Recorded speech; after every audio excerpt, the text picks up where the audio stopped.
aqui. Nós estamos recebendo ali, estou vendo os filhos da Juliana. Deus abençoe vocês, viu? Prazer tê-los conosco. Aqui na igreja nós estudamos a Bíblia domingo após domingo. Nós temos exposto a carta de Paulo aos Romanos. Então eu vou pedir a você que abra sua Bíblia em Romanos capítulo 3. Romanos capítulo 3, nós vamos continuar a exposição dos versos 9 a 20.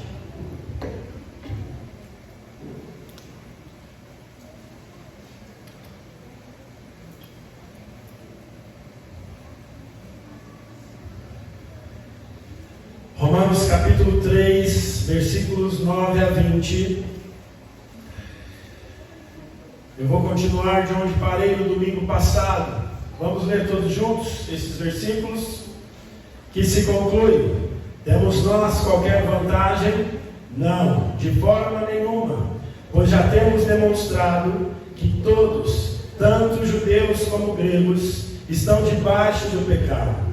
Como está escrito: não há justo, nem um sequer, não há quem entenda, não há quem busque a Deus. Todos se extraviaram, a uma se fizeram inúteis, não há quem faça o bem, não há nenhum sequer. A garganta deles é sepulcro aberto, com a língua urdem engano, veneno de víbora está nos seus lábios. A boca eles a têm, cheia de maldição e de amargura. São seus pés velozes para derramar sangue, nos seus caminhos a destruição e miséria. Desconheceram o caminho da paz. Não há temor de Deus diante de seus olhos. Ora, sabemos que tudo que a lei diz, aos que vivem na lei, o diz para que se cale toda a boca, e todo mundo seja culpável perante Deus. Visto que ninguém será justificado diante dele por obras da lei, em razão de que pela lei vem o pleno conhecimento do pecado. Vamos orar? Fala conosco, Deus, nesta manhã. Mais uma vez nós te pedimos o milagre da iluminação do Espírito Santo nas nossas vidas, ó Deus. Fale, Senhor, aos nossos corações. Ilumina-nos, ó Deus, com o teu Santo Espírito, para que nós possamos ouvir a tua voz, ver o Senhor nas Escrituras Sagradas. Essa é a nossa oração, em nome de Jesus. Amém.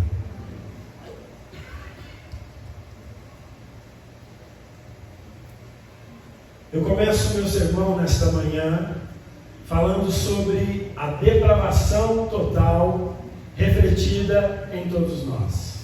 Domingo passado nós vimos o que é a depravação total. E a depravação total é o nome que é dado à doutrina bíblica que diz que nós somos pecadores e que não há nada em nós que possa nos justificar diante de Deus, que as nossas obras são más. Nós vimos como que a depravação total reflete no nosso relacionamento com Deus. Domingo passado foi isso que nós vimos. E hoje eu quero mostrar como a depravação total reflete em nós mesmos. A depravação total, portanto, meus irmãos, reflete em quem? Em nós mesmos. Então, aqui nesses versículos, o apóstolo Paulo, ele nos mostra a maneira deplorável que nós nos encontramos espiritualmente falando. Ele nos mostra que nós, sem Jesus Cristo, estamos vivendo uma vida deplorável. Nós estamos mortos espiritualmente e não há nada em nós que nós possamos fazer sem a ajuda de Cristo. E como nós percebemos que o nosso estado é deplorável? Veja aí no versículo 13, Paulo diz assim: a garganta deles é sepulcro aberto. Ou seja, Paulo compara a nossa garganta a um túmulo aberto e putrefato, com o corpo em decomposição. Ainda no versículo 13, o apóstolo Paulo diz que da nossa língua saem palavras de engano, ou seja, nós mentimos, nós enganamos. E Paulo, ainda no versículo 13, a respeito da nossa boca, ele diz que dos nossos lábios nós destilamos veneno, ou seja, boa parte das vezes em que falamos, ao invés da nossa palavra ser uma palavra de cura, ser uma palavra como um remédio, ser uma palavra de graça para o outro, ser uma palavra de perdão, uma palavra de salvação, Paulo diz que por causa da depravação total, os nossos lábios são como venenos que destilam palavras venenosas. Paulo nos mostra então o nosso estado deplorável. Ainda no versículo 14 ele diz: a boca eles já têm cheia de maldição e de amargura. O nosso estado natural é amaldiçoar os outros, é amaldiçoar as situações, é sermos pessoas amarguradas. Esse é o estado natural do homem sem Deus, do homem sem Jesus. Então Paulo está nos dando aqui um desenho da nossa vida, um desenho macabro de quem nós somos. Então a depravação total, ela foi refletida em nós. E Paulo mostra isso no modo como nós falamos. Que Deus nos ajude. Que Deus nos ajude, porque a nossa boca é complicada, não é? E depois que a gente fala, como que você faz com a palavra? Tem como pegar? A palavra é como flecha lançada, né? E que Deus nos dê graça, nos dê sabedoria e nos ajude nesse sentido. Mas Paulo, ele fala da depravação total em nós, porque nós também desrespeitamos a vida humana. Paulo mostra que o homem, no seu pecado, ele desrespeita a vida humana. Versículo 15 diz assim: são os seus pés velozes para derramar sangue. Irmãos, a depravação total atingiu nossos relacionamentos. Por isso que é difícil nós convivermos uns com os outros. Por isso que há conflito entre cônjuges. Por isso que há conflito entre pais e filhos. Por isso que há conflito no trabalho. Por isso que há conflito na igreja. Desculpa, na igreja não existe conflitos, né? Existem muitos conflitos. Por quê? Porque o pecado, ele reflete em todos os nossos relacionamentos. E o apóstolo Paulo, ele vai dizer aqui no versículo 15, que os nossos pés são velozes em derramar sangue. Ele diz no versículo 16, nos nossos caminhos há destruição e miséria. Versículo 17, Paulo diz, desconheceram o caminho da paz. A depravação total nos ensina que o pecado, ele afetou os nossos relacionamentos. Somos apressados em derramar sangue. Os nossos caminhos são caminhos de destruição. Não há paz nos nossos relacionamentos. Isso é fruto do pecado, do nosso pecado, do meu pecado, do seu pecado.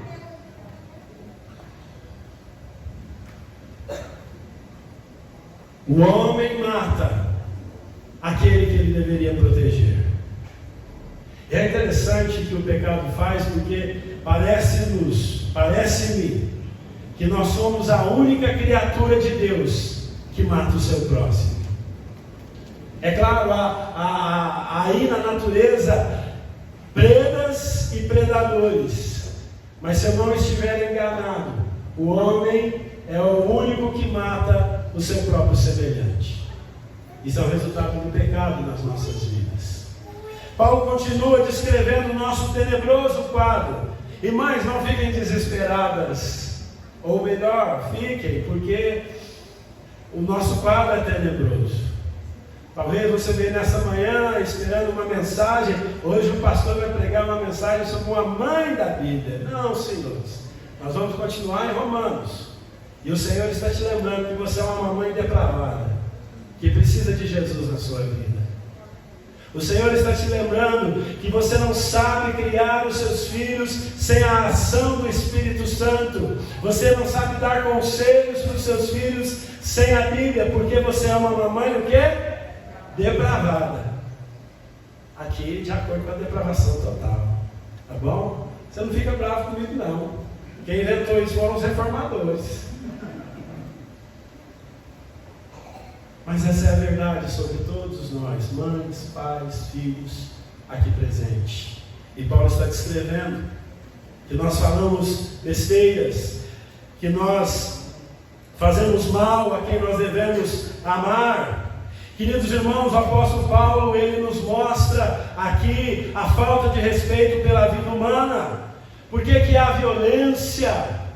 Por que há guerra? Nós vemos violência e guerra nas nações. Guerra política, guerra religiosa, guerra na família. Nós vemos guerra dentro da igreja. E tudo isso é resultado da depravação total nas nossas vidas, porque o pecado, ele resultou em nós a falta de respeito pelo homem, pelo próximo. O apóstolo Paulo fala que o pecado resulta na falta de respeito pelos valores humanos. Versículo 16, Paulo diz: nos seus caminhos há destruição e miséria. Toda destruição e miséria que nós vemos ao nosso redor é por causa do pecado. Eu não sei como você se sente, mas quando eu vejo alguém sem um teto, como eu vi hoje de manhã, eu vejo a miséria e a destruição que o pecado gera nas nossas vidas. Isso é resultado do pecado. Misérias, destruições, desigualdades, tudo isso vai muito além do governo que nós temos, tudo isso vai além do país que nós vivemos, mas isso é o resultado do pecado. Do meu pecado, do seu pecado, do pecado de todo o homem. Mas eu e você podemos fazer a nossa parte para acabar com a miséria à nossa volta. Nós não vamos conseguir mudar o mundo. Não vamos, isso é utopia. Mas nós conseguimos mudar aquilo que está próximo de nós e pode ser mudado. Nós conseguimos mudar as situações de miséria, de ignorância, de destruição que está à nossa volta. Que Deus nos ajude nesse sentido.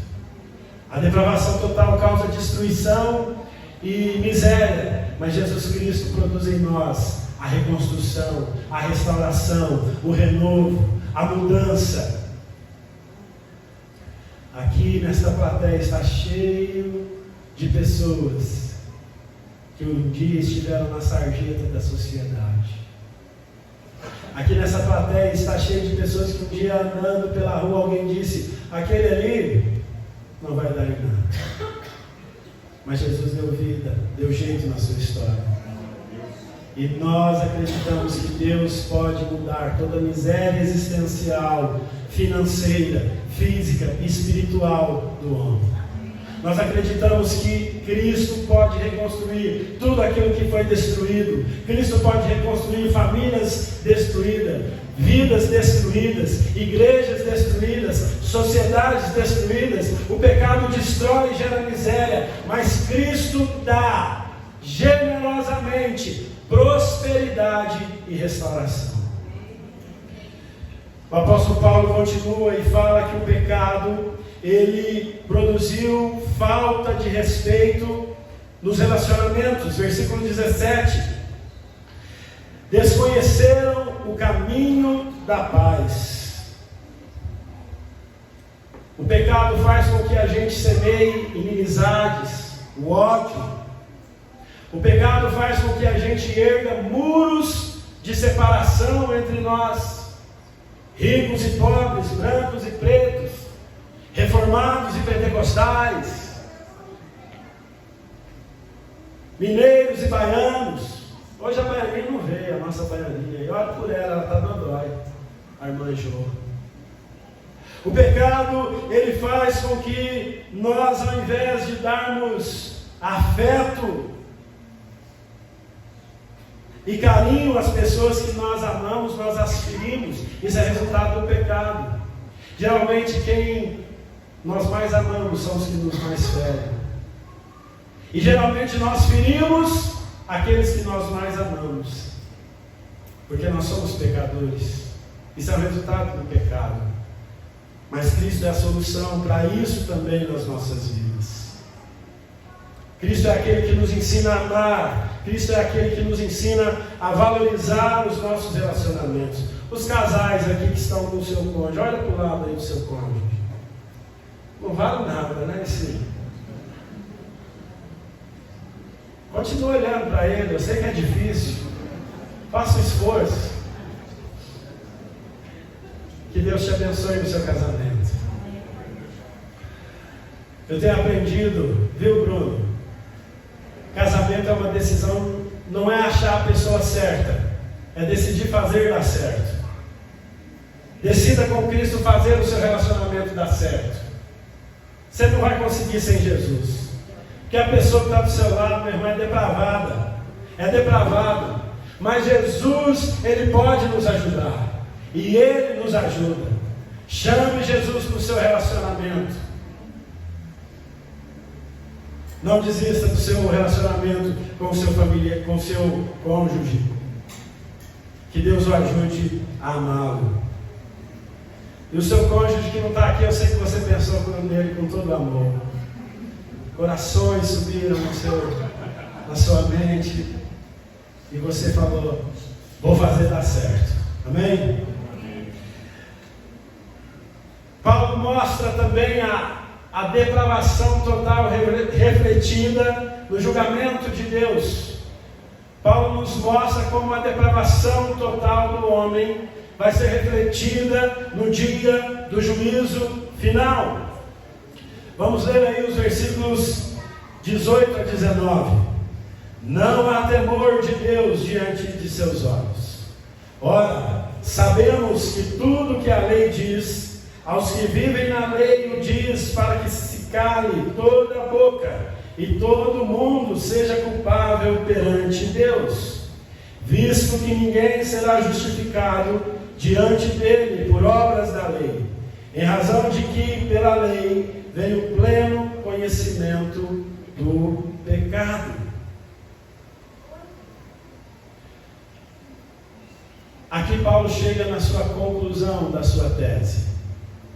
E nós vimos aqui que nesses primeiros capítulos de Romanos, a tese de Paulo é mostrar que todos os homens, sem exceção, de raça, religião, status social, a tese de Paulo aqui, nesses 3 primeiros capítulos, é mostrar que todo homem é pecador. Então, do capítulo 1 até o versículo 17, ele defende a sua tese, como se ele estivesse numa banca universitária, defendendo o seu trabalho de conclusão de curso. Após a sua defesa dessa tese de que todos somos pecadores, Paulo ele conclui a sua tese, e ele diz que a depravação total vai ser refletida no dia do juízo.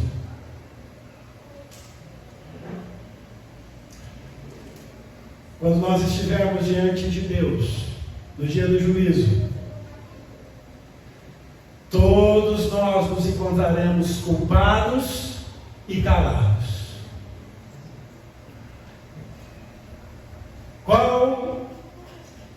O que você tem a dizer, Tiago? Deus pergunta, eu digo, culpado. Tem mais alguma coisa a dizer em sua defesa? Não, Senhor. Essa que nós nos encontraremos no dia do juízo. Vejam como Paulo mostra isso no versículo 19. Versículo 19, a Bíblia diz assim: Ora, sabemos que tudo que a lei diz, aos que vivem na lei, diz para que se cale toda boca e todo mundo seja culpado diante de Deus. Então, diante de Deus não tem justificativa. A gente gosta de justificar o nosso pecado, né? Lembra de Adão? Lembra Eva e Adão? Eva disse assim: Senhor, a serpente me fez pecar. Não, Adão, né? Adão disse: Senhor, foi a mulher que o Senhor me deu que me fez pecar. Aí Eva chega e diz: Senhor, foi a serpente que me fez pecar. A gente gosta de justificar o nosso pecado, mas Paulo está dizendo que no dia do juízo de Deus nós nos encontraremos culpados. Irmão, o veredito é esse: você é culpado diante de Deus. Eu sou culpado diante de Deus. Não há defesa para nós. Nem o advogado do Lula pode te livrar dessa. E os homens são bons. O único que pode nos livrar da nossa culpa é o nosso Senhor Jesus Cristo. Não se defenda. Não tente buscar defesa própria. Não tente buscar méritos próprios. Busque em Jesus a libertação para a condenação dos seus pecados. O apóstolo Paulo mostra a causa da nossa condenação. Paulo diz que a causa da nossa condenação é a falta de temor a Deus. Olha aí no versículo 18. Leia junto comigo, se você puder. Não há temor de Deus diante de seus olhos.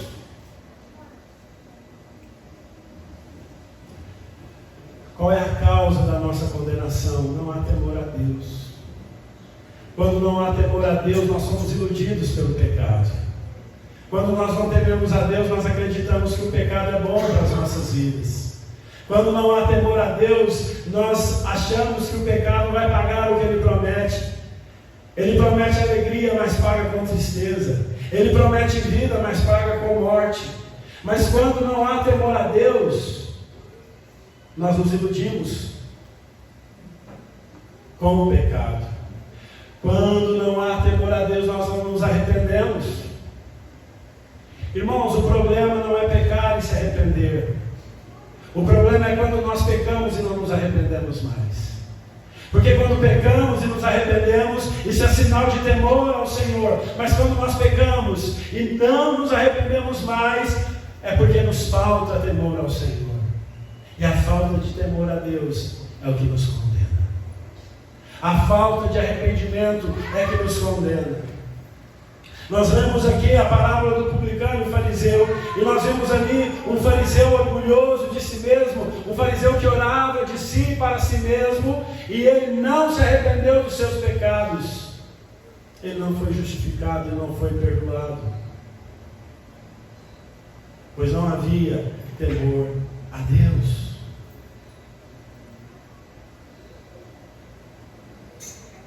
Quando não há temor a Deus, nós nos rendemos ao pecado. Mas o que é temer a Deus? Temer a Deus é como um freio.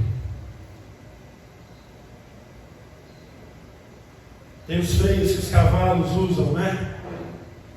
O pessoal lá, ou em cima de um cavalo, ou em cima de uma charrete. Você está lá sobre o cavalo, ou sobre a charrete, quer parar, você puxa, você aperta aquele freio e para. O temor a Deus, ele é como um freio nas nossas vidas, que nos impede de continuar vivendo em pecado. Quando nós tememos a Deus, nós abandonamos o pecado, porque o temor ao Senhor causa isso nas nossas vidas. O temor ao Senhor produz em nós sabedoria. Lá em Provérbios a Bíblia diz: o temor ao Senhor é o princípio da sabedoria. Mas se a gente sem temor só toma decisões erradas, segundo o nosso coração. Quero ver se vocês estão espertos. Qual é a causa da nossa condenação? A falta de temor a Deus. Que o Senhor nos ajude a temê-lo, a respeitá-lo, a reverenciá-lo, a amá-lo. Eu temo os meus pais. Temor não é ter medo. Eu não preciso ter medo dos meus pais, mas já tive muito. Mas hoje eu corro mais que eles. Ou não, né? Ou não. Mas eu os temo, eu os respeito, eu os ouço. Eu busco os seus conselhos. Temer a Deus não é ter medo de Deus, como se Deus estivesse com uma cinta na mão e nos olhando de maneira pronta a nos castigar. Não, temer a Deus é olhar. Eu tenho no céu um Pai amoroso, um Pai que me disciplina quando eu preciso ser disciplinado, um Pai soberano, um Pai que eu quero abandonar o meu pecado, não porque eu tenho medo de ser castigado, não porque eu tenho medo de ir para o inferno, não, eu quero temê-lo porque eu amo, porque Ele me amou primeiro. Isso é temer a Deus. Paulo ele fala também sobre a base da condenação do homem. Versículo 19, Paulo diz assim: ora, sabemos que tudo que a lei diz, aos que vivem na lei o diz, para que se cale toda a boca e todo mundo seja culpável perante Deus. Qual é a base da condenação? A base da condenação é a lei de Deus, é a Bíblia Sagrada. Em base no que estamos sendo condenados? Somos condenados, embasados na lei do Senhor. É interessante que Paulo ele diz que os judeus se vangloriavam da lei. Vanglória, ou seja, uma glória vanglória. Eles tinham essa vanglória. Não, nós temos os oráculos de Deus, as promessas de Deus, nós somos um povo de Deus, nós recebemos a aliança de Deus, a palavra de Deus, nós recebemos a circuncisão e tal. E Paulo chama isso de vanglória. É como lá, e o presbiteriano ele gosta de se vangloriar, né? Ele fala assim: ó, a nossa igreja prega a palavra. E é verdade. Os nossos pastores, com exceção do pastor Tiago, são capacitados. E é verdade.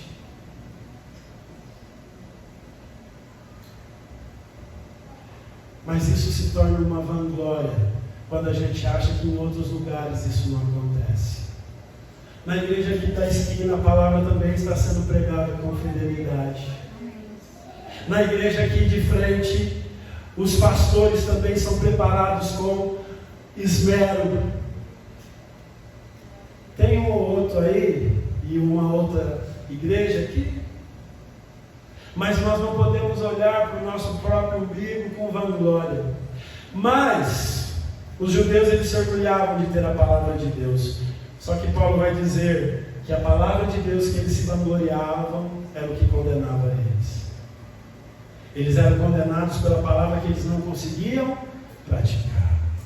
O pastor Hernandes Dias Lopes nos chama a atenção para isso, nós presbiterianos, que temos orgulho da nossa espiritualidade, da nossa doutrina reformada, ortodoxa. Sabe o que é ortodoxa? Você não sabe, depois você dá uma olhada, depois. Mas a ortodoxia tem a ver com algo fiel, com fidelidade. Mas o pastor Hernandes ele diz que uma ortodoxia morta não vale de nada. Não adianta a gente ser fiel aqui no púlpito, eu pregar a palavra de Deus aqui fielmente e lá fora viver outra coisa. Não adianta você dizer que crer na Bíblia e lá fora viver de outra maneira. O apóstolo Paulo mostra que os judeus que se vangloriavam na lei de Deus, eles eram condenados pela própria lei. Mas ele mostra também que o descrente, aquele que não pertence ao povo de Deus, também é condenado pela lei. Qual lei? A lei moral que está no coração deles. Lembra lá atrás, no início do nosso sermão, que nós vimos que Deus colocou uma lei moral no interior do homem? Que é essa lei que também faz com que o homem seja ético, seja justo, seja amoroso, mesmo não conhecendo Jesus. Então, essa própria lei interna é o que nos condena. Aqui na sua conclusão, Paulo está deixando bem claro: meu irmão, você não vai ser absolvido do julgamento por obedecer à lei de Deus. Porque é impossível você obedecer à lei de Deus. Primeiro, porque a lei de Deus diz que quem quebra o mandamento quebrou todos. Então, eu acho que eu comecei a pregar esse sermão aqui em outubro, em novembro, alguma coisa assim. Se você ainda não entendeu isso, meu irmão, você vai entender uma hora com a ajuda do Espírito Santo. Mas se você ainda acha que você vai ser salvo, que Deus vai te receber pela quantidade de vezes que você lê a Bíblia, pela quantidade de vezes que você vem para a igreja, ou pela oferta que você dá, ou porque você tem se tornado um homem melhor, uma pessoa melhor, Paulo está deixando bem claro: não, a lei de Deus não serve para te justificar. A lei de Deus só te mostra que você está condenado. A lei de Deus só nos mostra a nossa condição sem Jesus. Não é possível pelas nossas obras nós fazermos alguma coisa para nos salvar. Olha aí no versículo 20, a impossibilidade da nossa absolvição por meio da lei. Se você achou, leia comigo. Visto que ninguém, ninguém o quê? Será justificado diante dele por...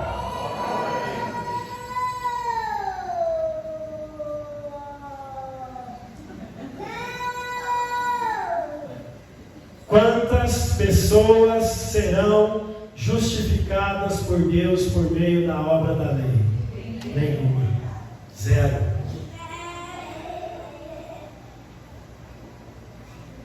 Leia a parte B aí, o restante. Comigo, leia.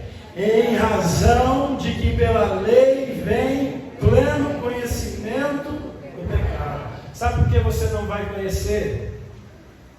Você não vai ser justificado pela lei? Porque a finalidade da lei é fazer com que você reconheça que é pecador. Essa é a finalidade da lei.